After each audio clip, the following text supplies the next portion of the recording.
Well, friends, welcome to fifth module. This is the last module in this subject.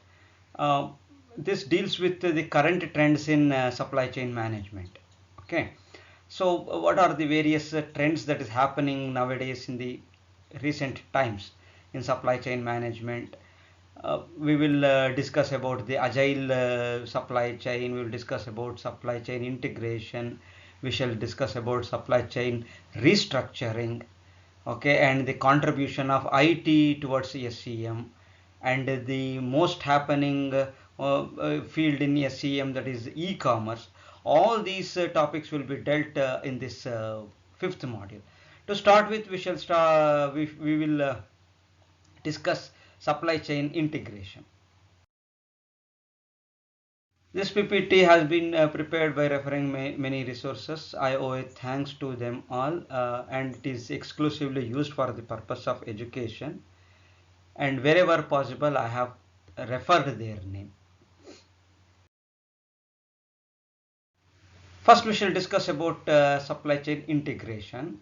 Uh, what is integration? Integration means where there is a overall understanding among different categories of communities, okay, and referring to an organization, there also we need to have an a proper understanding, okay. All of them should think alike, and they should have a thinking of win-win situation, and they should also start thinking that if it hurts me, if that hurts him also. We have a saying in management, fit your feet in other shoes. So for a manager, it's a very top lesson: fit your feet in other shoes. If at all we want to know what it pains, we need to fit his shoes in our feet, so that if it pains us, it will pain him also.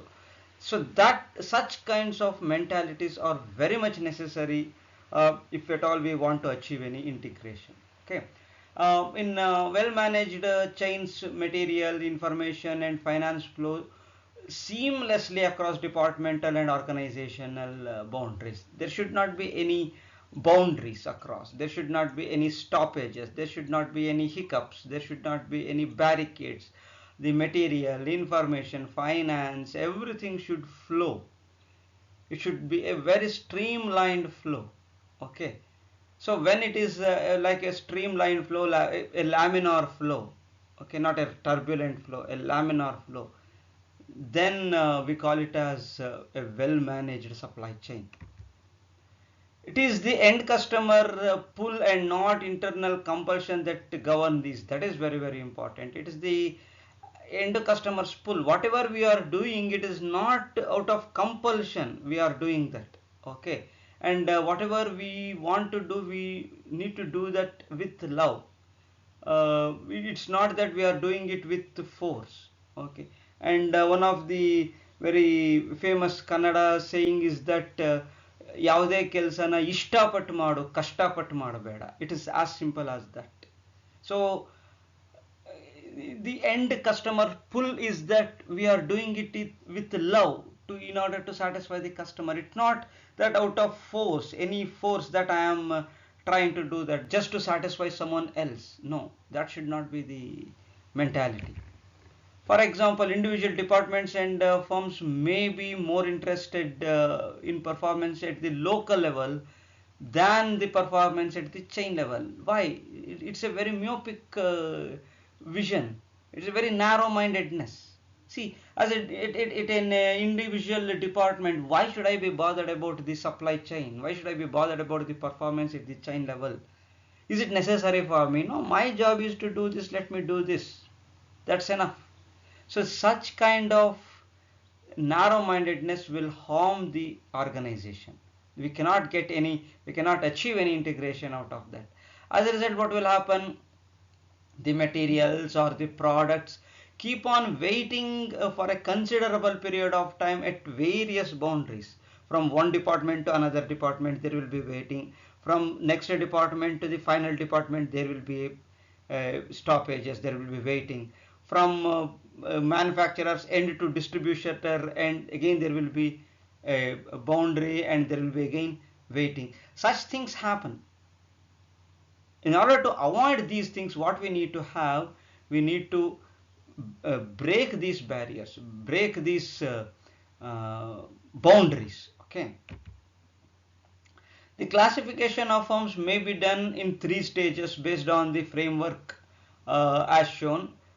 See, for example, in the stage 1, the firm is structured on a functional basis, and each function or department operates as a silo. That means when the firm is at a preliminary stage or the first stage, each one of them think of their own individualistic improvement, individual benefits, and they do not think beyond their department level. So they operate in as a silo. Silo means underground space. You might have heard of such silos being used by earlier kings in order to store the cereals or the food grains in order to meet emergencies. That means they do not come out of that. Many people used to work there. They never used to come out, or else very occasionally they used to come out, and many a times they used to stay there for years together. So they did not know what was happening outside, and many a times king would have changed, but they still used to work in silo. Such things will happen. That means you are at a very preliminary stage. Once you are in that stage 1, you need to move to stage 2. What is that stage 2? The internal operations are integrated at the organization level. You are moving out of that silo now.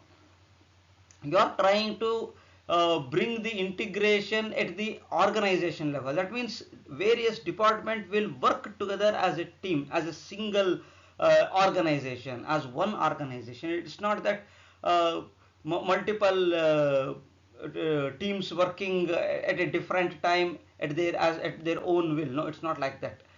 Different teams are there, but all of them have a common theme, have a common goal. That's termed as internal operations are integrated at the organization level. And then you will move on to the third stage. In the third stage, the firm manages to integrate itself and with suppliers as well as the customers, and works as an integrated chain. Now, from being integrated team at the organization level, now you have to look at the integration at the chain level. So you are going to bring even suppliers as well as customers to your ambit. You are making a part of your team.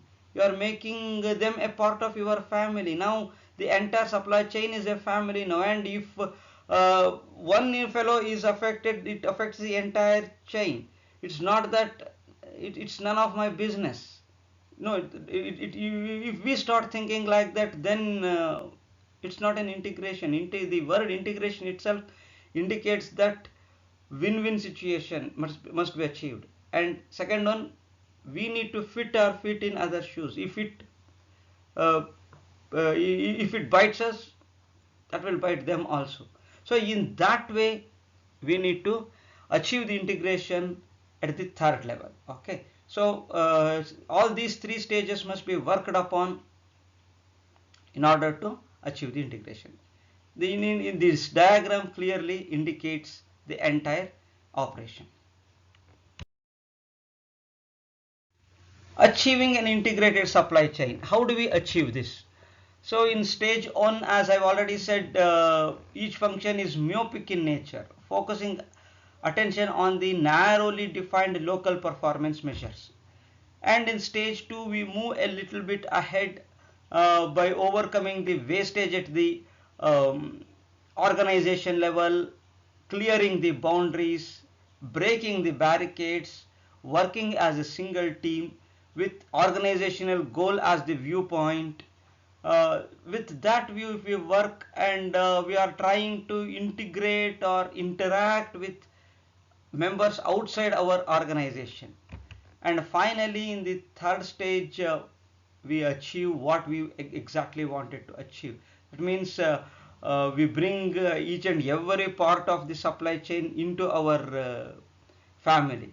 So now all of us belong to one stage. All of us will be sailing in the same boat, so that we will work as a single team. So this is different stages.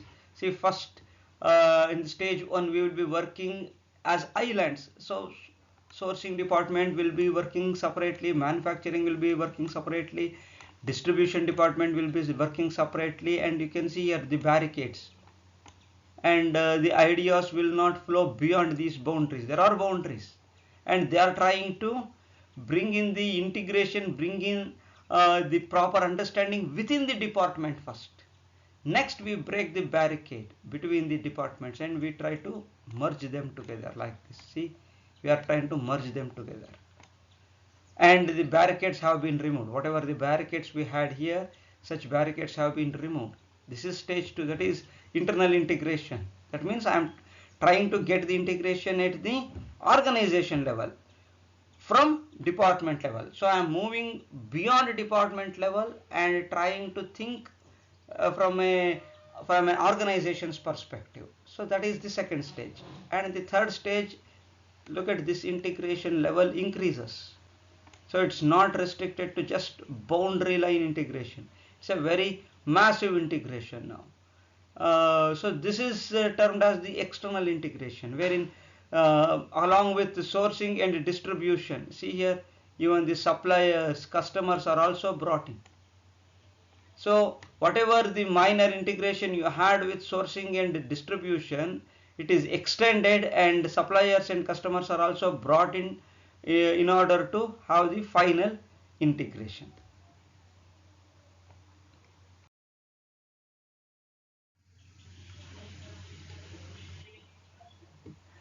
So we will discuss about a case study. In this case study, we reflect upon the part of the Indian firms compared to that of the multinational companies, how they fare, and what is the current status of the Indian companies. That also we will study.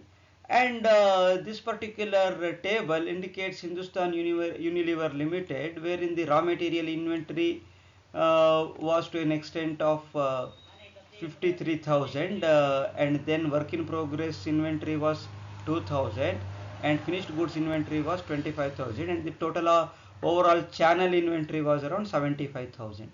Compared to Godrej, raw material inventory is almost the same or even lesser, but look at the work process inventory, it is very high. Work process inventory in the sense work is still happening.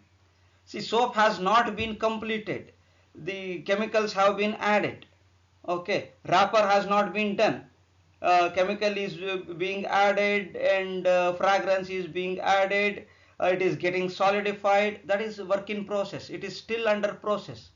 And finished goods, it is ready to delivery, ready to go to the market. That means wrapper has been done, it has been wrapped, packed, and it is ready to get delivered to the market. That is finished goods inventory.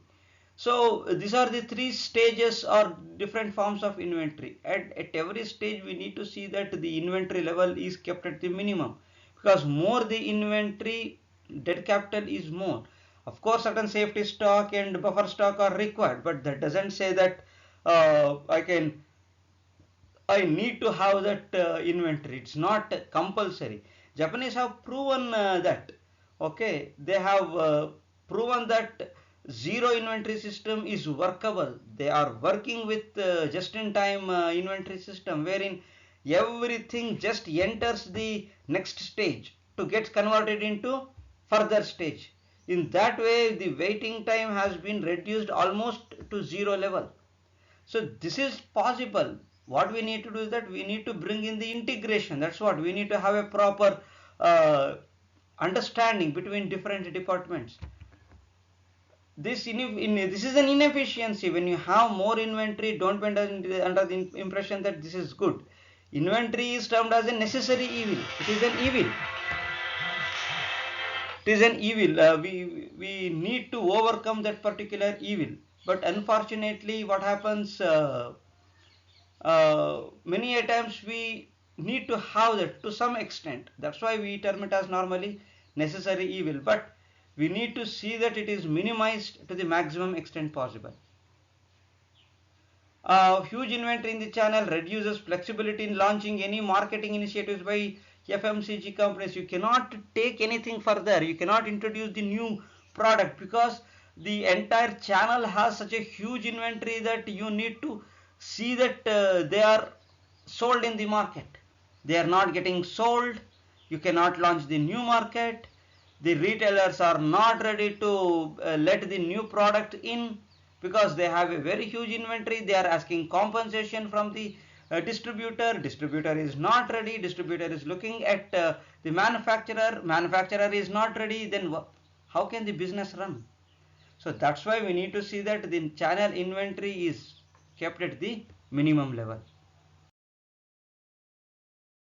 Now we will discuss about the internal integration, okay, in detail. Till now we just discussed what is internal integration in a nutshell. We will discuss that in detail. See, in any organization, as each function is myopic in nature and is focusing on a narrowly defined local performance, there are many inefficiencies and buffers at the departmental boundaries. That's what I was talking. If you think from a very narrow perspective, if we narrow down our viewpoint, it's not recommended. In fact, it's not good. Okay, and that reflects lot many inefficiencies. And once there is an inefficiency in the department, for a departmental level, it's only inefficiency at the department. But for an organization, it's not just at one department. That reflects the inefficiency at the organization level and ultimately at the chain level. If one manufacturing sector falls, the entire supply chain falls. Okay, let me tell you one wonderful example. When HMT or Kirloskar factory at Harihar, when it got closed, it's not that just one Kirloskar factory got closed. There were more than 1,000 ancillary tiny and small industries which were dependent on exclusively on Kirloskar. As a result, what happened? The raw material, all those had to be closed. When they all closed, it's not that only those small industries got closed. Lot many raw material suppliers were dependent on these thousands of industries. They got the burden. They got the beating. They too started suffering because their main source of raw material customer that got closed. So finally many customers were dependent on these major factories. So even they started feeling the heat because they were getting it at a very competitive rate from a nearby place. Now they had to look at some other people from Gujarat, say Rajkot or Faridabad, like that. It was costly for them. So it is not that one factory, because of one problem in a factory, if it gets closed, it's not that only the problem exists with that particular factory or one particular organization. That affects the entire supply chain, just like this example.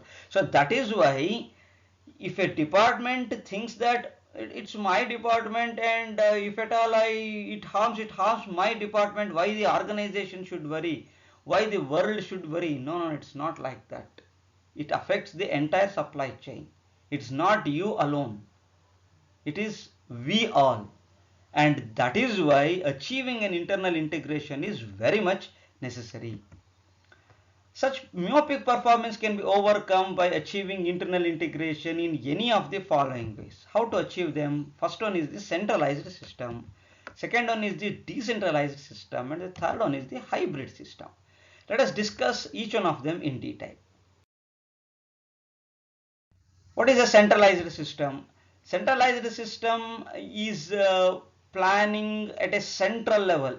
That means all of them from various functions, various departments, all of them sit together and whatever they discuss, whatever they plan, whatever the decisions that they take, they are all made from the point of view of the firm's performance. Okay, this is very, very important. This is centralized. This is the main nucleus of the centralized system. You are putting your point from a firm's point of view. It's not that you are restricting yourself to one department now, and not based on the individual department's local performance measures. No, whatever you are performing, it will be measured at the firm's level, at the organization level, not at the department's level. So that is the first point that we need to understand about centralized system. Everything will be discussed by the center. Today, with advances in computing and communication technologies, it is possible to make large complex decisions on a real-time basis. That is another important thing. See, earlier people used to sit at one place, and whoever could attend that meeting, they used to attend. And if at all, if it is a multinational company, if it had many units at different parts of the world, making them together, it was a very cumbersome act and highly costly, because each one of them had to be brought to one particular place, paying them airfare and all those things. It was too costly. But look at, and moreover, in added to that, we were not getting the real-time data. Now we can get the real-time data. What is the real-time data? Real-time data means the exactly what is happening just at that point of time. That data can also be obtained, and decisions can be taken based on that real-time data. I'm sitting with another, say, 10 people. We are all discussing, and what is happening now? I can get the data at that moment from any company, any organization, any firm, spread across the globe also. If one unit is in Denver, I can get the data from that particular machine. What is happening then? That I can get. Even machine can be directly accessed. If it is happening in Manchester, yes, I can get that. If it is happening in Delhi, I can get that. So this is the beauty of computing and communication technologies that has helped us to make complex decisions on a real-time basis. Apart from issues related to local knowledge, centralized systems do not encourage innovations at the local level. This is another disadvantage. This is the main disadvantage. What happens when everything is taken by the central? The local level will lose the autonomy. Local level will lose an opportunity to show what they can deliver, what innovations they can make, what advances it can make, what achievements it can make. All those things will be inhibited if we follow a centralized system.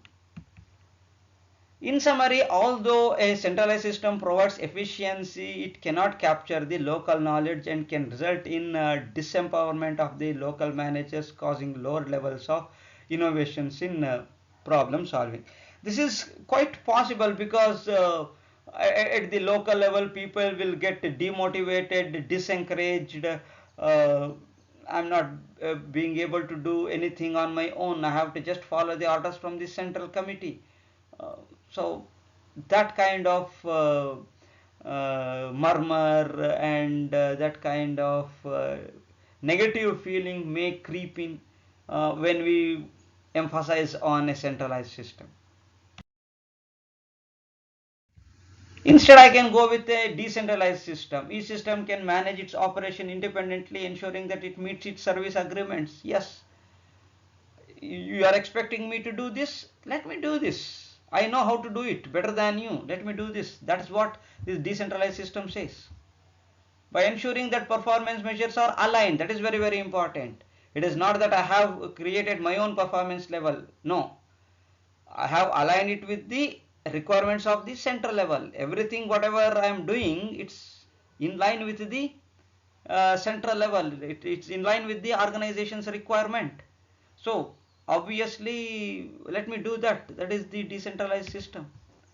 The key issue will be to design these service agreements and to ensure that the monitoring and control mechanisms are in place to facilitate the smooth functioning of the system. What is more important here is that design these service agreements, what each local department need to do, how it has to align its functioning with the organization. That kind of do's and don'ts, procedures, policies, everything must be clearly told.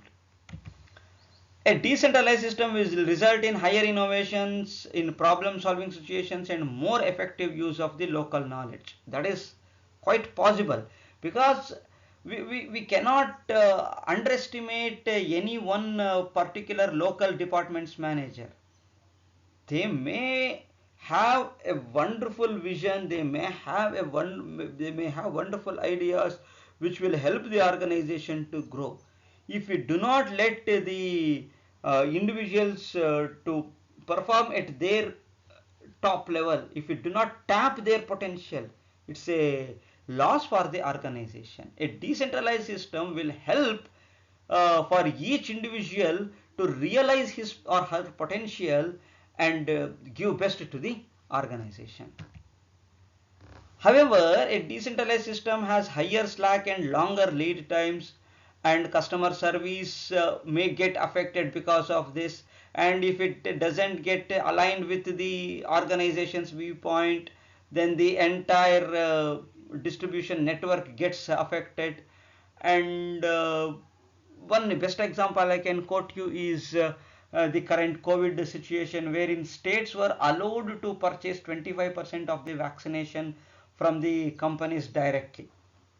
But later it was observed that there were many misappropriations, many misdoings. Some of the states started selling the vaccination to the private bodies for a higher price. That was given in the newspaper, and they did not manage it properly. They could not procure it on time. So finally central government again had to say that we will give you free of cost, you just manage the distribution. That decision was taken. That happened because of total mismanagement at the decentralized level. So local level, if they cannot do, then obviously centralized system has to interfere and control everything. So a decentralized system should not result in slack and longer lead time. If it results in longer lead time, then obviously centralized system will take over. And it's also observed that multiple customers, one will have to find ways of prioritizing the internal customer. One company may have, or different departments of a single company may have a common supplier. Then the supplier has to prioritize which internal department has to be given preference. Then there could be conflict among the departments. So again, that has to be permitted for the individual department to procure. And if they are permitted to procure, what happened in the COVID situation we all know, just I explained you. So that may also happen. So we need to work upon under all these aspects and see which system will be most suitable to us. And finally, next, the hybrid system. Hybrid system, it's a combination of both centralized and decentralized system. Some of the sections will be centralized, some of the sections will be decentralized, some of the functions will be centralized, some of the functions will be decentralized. Key functions normally will be kept at the center, non-key functions will be left for the local level. That also happens during a hybrid system, and may be difficult to apply in cases where the product chain has multiple products or the product mix. That is very difficult to manage, because as the number of products increase, the demand will be varying very volatilely, and the volatility is very high, and because of the high volatility, it's very difficult to manage that. So in that case, hybrid system will fail. In that situation, firm will not have a clearly defined bottleneck, because you cannot define the bottleneck first of all clearly. Which product is creating the bottleneck? You cannot define it properly.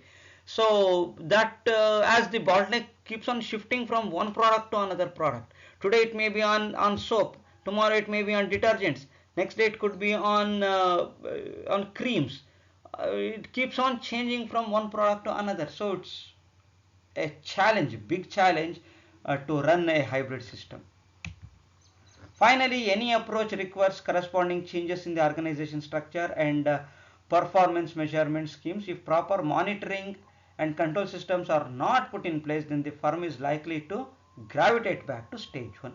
Stage one is working in silos. Okay, that may happen if we do not manage the things properly. So that is why it is very much necessary that proper monitoring and control system must be kept in place. If it is not put in place, then we are under trouble, and we may gravitate back to stage one, wherein departments again start working in silos and do not think beyond their department level, and again that will harm the image of the organization. So next we will discuss about now we will discuss about external integration. Okay, this external integration, as the name itself suggests, we are going beyond the organization now. It is not that we are restricting ourselves to various departments of the organization. Achieving the integration at the internal level means within the organization. That means bringing the proper coordination, proper understanding among various departments of the organization, either by means of centralized system or by decentralized system or with the help of hybrid system. I am able to achieve the internal organization. Now my organization is working as a single unit. Now I have to think beyond that. I have to look at a very broad perspective now. I have to look at the external integration. I have to bring all other players of the supply chain into this integration network. Okay, so how is it possible? By providing a seamless flow of materials and product and information across the organizational boundaries. I have to ensure this. Then I can say that it's a very well managed supply chain. So seamless flow means what? It's not stitched. Seam means it's stitched. It's not stitched. That means it is continuous. So there is no barricade. There is no barriers.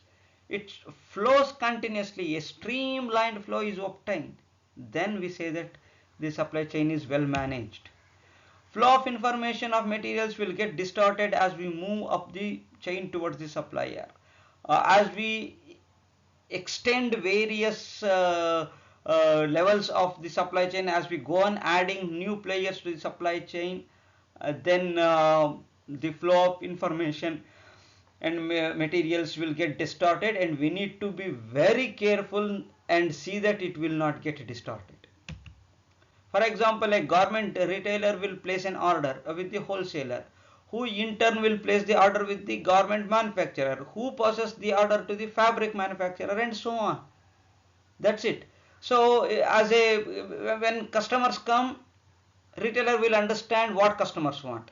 He will place the order to distributor, and distributor will be getting such orders from many retailers, and this distributor will place his views to manufacturer. Similarly, manufacturer will be getting inputs from various distributors, and manufacturer, as after he gets the information from various distributors, he passes it on to innumerable number of raw material suppliers now.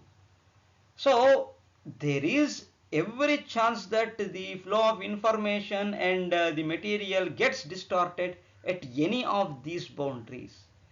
and it is very much necessary to ensure that the chain does not get distorted, or the flow does not get distorted, the product or the information or the material keeps on moving. That is very much necessary in external integration. The reason for this increased distortion is that each entity within the supply chain focuses on its short-term performance measures. That is again the major problem in the supply chain. Now we have come out of the myopic viewpoint of the organization, but myopic viewpoint exists within the chain also. Manufacturer will think from his point of view, distributor will think from his point of view, retailer will think from his viewpoint of view, customer will think from their viewpoint of view, supplier obviously he will think from his point of view. That's it. Everyone starts thinking from their own viewpoint. That is nothing but a myopic viewpoint. Again that distorts the entire chain. Again that cuts short the performance. We cannot get the supply chain surplus. We would have invested, but we cannot get back whatever we have invested. Surplus would be or could be negative. So that is why as I was talking about, such distortion is going to occur as and when we add more and more players to the network. It becomes difficult for us to manage. That's why it is necessary that all these people are aligned across a common benefit or common goal. Then it would be easier for us to achieve the external integration. Okay, now we will discuss about the factors that lead to distortion of the information or material as we move up the chain. Okay, how it affects, let us see. First one is the increase in demand volatility while moving up the supply chain. For example, I was working in a pipe industry. In that pipe industry, we could observe that maximum sales used to happen only during fourth week or the late third week of the month. Earlier, the sales was almost zero or very minimum. And an investigation was ordered, and it was observed that is there any discrepancy in the manufacturing. But it was observed that the manufacturing was smooth. It was almost uniform throughout the month.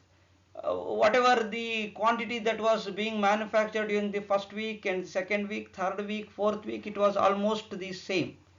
But sales was picking up only during late third week or fourth week. And then the raw material purchase section was inquired. There we could see that there also raw material was being purchased in bulk from the supplier and not in phases, week after week. So why was that happening? The inquiry was done, and we could observe that in order to enjoy the advantages of the discounts, the purchasing department was placing the order only once in a month. That resulted in skewness. Skewness in the sense it happens like this. See, normally the entire data should be normally distributed like this. If it is not distributed, it gets skewed like this, left skewed, or it could be right skewed like this. So that means in this case it was right skewed. Most of the data was being, most of the raw material was being purchased during the last week, and similarly the sales was also happening at the last week. Why? When they in order to promote sales, what marketing department was doing, that was offering price discounts to customers or the distributors. That was observed, and as a result this normal distribution was totally distorted.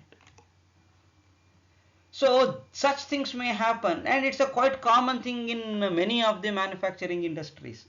So such volatility demand, this is termed as demand volatility, and all of a sudden demand increases and later it suddenly decreases.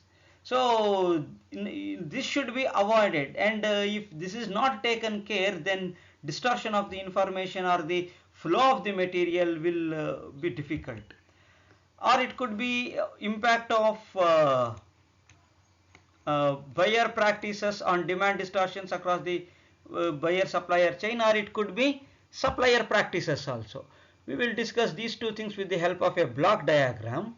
And finally we have the bullwhip effect.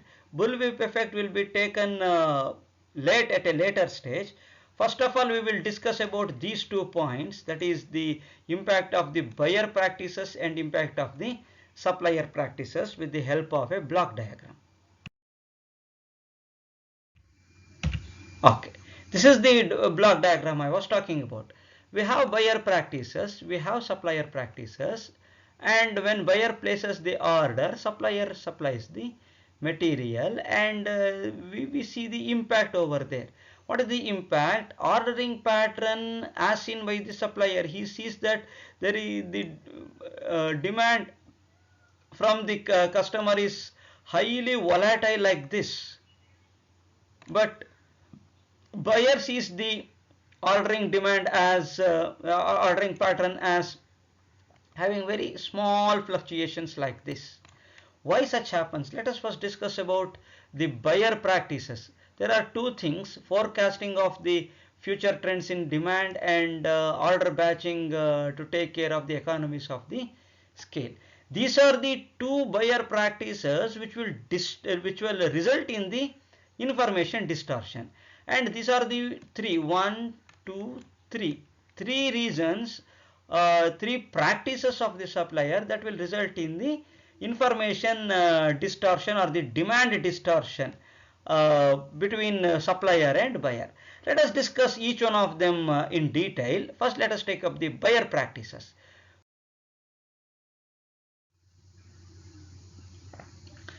The first one in the buyer and distortion is the forecast updating. What is forecast updating? Most of the forecasting techniques place substantial weight on the recently observed demand realization. What do? They take the data of previous week or previous 3 days or previous 1 month. What will happen if you take such a very short period data? Then what may happen is that may not reflect the real situation, which is very bad for the organization. What normally we need to do is that we need to take the average. Okay, we need to calculate the mean, median, and normally some of the managers take the mean value, some of the managers take the median value or the midpoint value. Median is nothing but the midpoint. Okay, and average means that is the total divided by the number of players in that.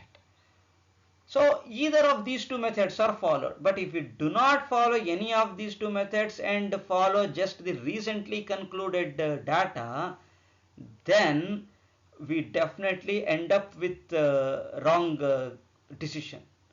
Why? Because we may not be able to meet the future uncertainties properly, and it may be more that we are ordering and future may not reflect that many sales. Then it's a huge inventory for us. Or we may predict lesser and in future the demand may turn out to be very large. Then we are losing the customer, we are losing the business. Both of them are loss for the organization.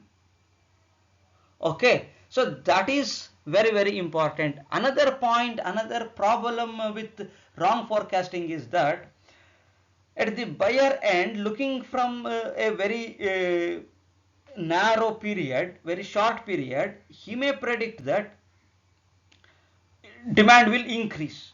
Okay, and immediately what he will do, he will make the adjustments at the safety stock as well. He will make adjustments at the safety stock as well. when he makes adjustments of the safety stocks as well as the future demand, he will predict that the demand is there is this much of demand. Okay, for him it looks this much increase and decrease in the demand. But when it reaches the supplier, supplier gets one such fluctuation from one distributor, another such fluctuation from another distributor, one more such fluctuations from another distributor. He adds all these things and makes the fluctuation this much. Actually, even this fluctuation itself is not correct because the prediction is not proper. But supplier is making a prediction of this much huge nature. Will that be correct? That is why forecast updating will result. If you do not do the forecasting properly, that will distort the entire information flow. So similarly, it may happen the vice versa is also true. He may predict that the demand may decrease because last week there was no demand, so demand will decrease, let me not order. And that reflects at the supplier end. Supplier also will stop producing. And finally what will happen? Demand suddenly erupts and you are not prepared. Such things will happen. Okay. So that's why we need to be very careful. We need to be very careful. Order batching for economies of scale, and many times buyer may consider ordering only once in a month. Just I told you the case of pipe company where I was working. They used to order only once in a month. Why? They wanted to take advantage of price discounts. And that reflected at the supplier level as well. He used to supply only once. And instead of coming in batches, it used to come in bulk. As a result, the inventory warehouse required was more, volatility in the demand, volatility in the supply, everything was being seen. Such things will happen, and that's why order batching, what we need to is that each buyer will order in bulk to avoid multiple setups for different products. And one more problem in order batching or the problem at the buyer end is that if they have multiple products, I will make the setup for one product this week and procure the material. In the entire month or week, I will be producing that only. There is no second product. So I will be procuring only raw materials related to this product. As a result, what will happen? That gets reflected at the supplier side. So if there are three different suppliers, three different products, two products will be idle for 2 months, only one product will be active for that particular month. That reflects at the supplier level also. So the supplier who supplies the raw material for the product being manufactured, only he will be active. Remaining two suppliers will be dormant. That's why we need to be careful and we need to balance. And Japanese do that wonderfully. They follow a concept called as mixed model scheduling. It is not that only one model of car is produced for the entire month. No, they carry out a concept of mixed model scheduling that helps the suppliers, that helps the customers, that helps the workers. It helps everyone. Okay. So these are the two reasons of buyer and distortions in. Next is the supplier and distortions. What are the different supplier and distortions? First one is the incentive offered to buyers for large order size orders. So you buy in bulk. Instead of 1 ton, you buy 10 tons. You will get a special incentive, special discount. So I am encouraged. I am tempted to purchase it like that. So as there could be end of the month discount, there could be a lot based discount, or there could be a special price promotions. All these three things occur. It could be lot based, or it could be end of the month sales, or it could be special price promotions.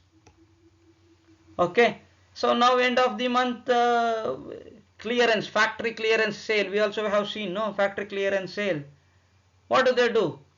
50% off, 80% off they will announce, and customers are encouraged to go and purchase that, and some of the customers will be waiting for that only. They won't purchase on any other time. They will be waiting for such occasions and go and do the purchasing only during that point of time. That is the distortion. Okay, and during a specific point of time, say festivals, there could be some special price promotions. Even electronics goods, they do that offer. Even automobile sector give that offer. So these are all the various problems done by the supplier end. The manufacturer will may put a pressure on the supplier. You are not distributing properly, you are not disposing the products properly. Then immediately the supplier or the final retailer may start feeling the heat, and he may start disposing by giving special discounts and all those things. As a result, what will happen? Sudden increase in the demand, because the entire store is empty now. Sudden increase in the demand will occur, and that reflects at the manufacturer level. So they will start manufacturing at a rapid pace now, and all of a sudden demand may decrease. Demand was there because of the offer, not because the product was good. That we did not realize.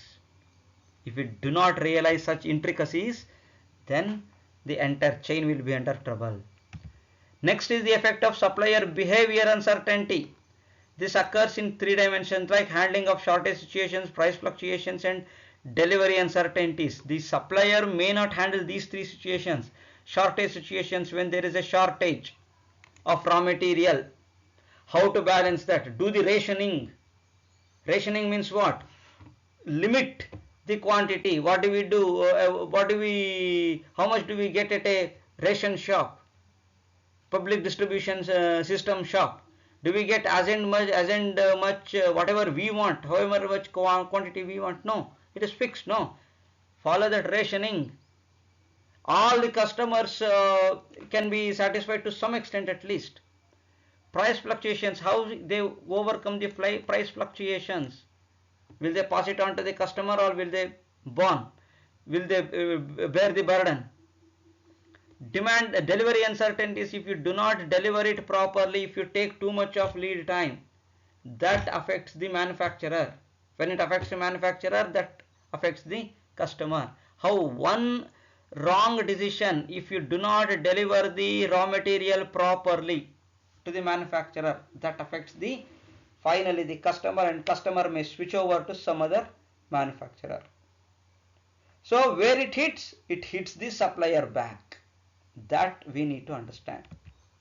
Impact of the supplier inefficiency. If the supplier is not efficient and has a longer delivery lead time, that's what I was talking about.